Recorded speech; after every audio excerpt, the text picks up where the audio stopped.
তার মানে নীলটা হলো যে ফুড গ্রেড, সাদাটা ফুড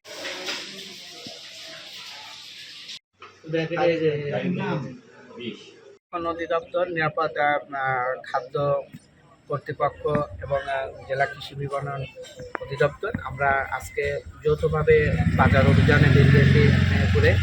এখানে একটা পানির ফ্যাক্টরি দেখেছি, ফ্রেন্ডস পানির।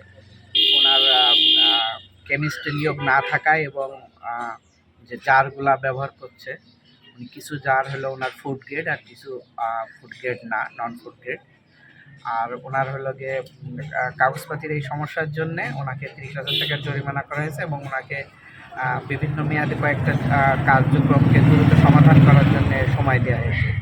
আর একই সাথে এখানে উপজেলার বোসপাড়া এলাকায় এখানে পড়শি যে পানির ইয়েটা আছে, ওনার প্রত্যেকটা লাইসেন্সই মেয়াদ উত্তীর্ণ 2-3 বছরের বেশি করে।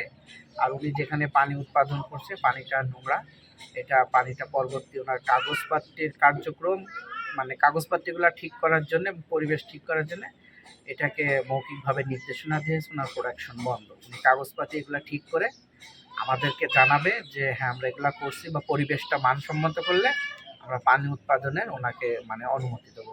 এই আজকের আমাদের অভিযান ছিল। এই একটা প্রতিষ্ঠানকে 30,000 করা হয়েছে। আমাদের এই ধরনের অভিযানের কার্যক্রম চলমান থাকবে।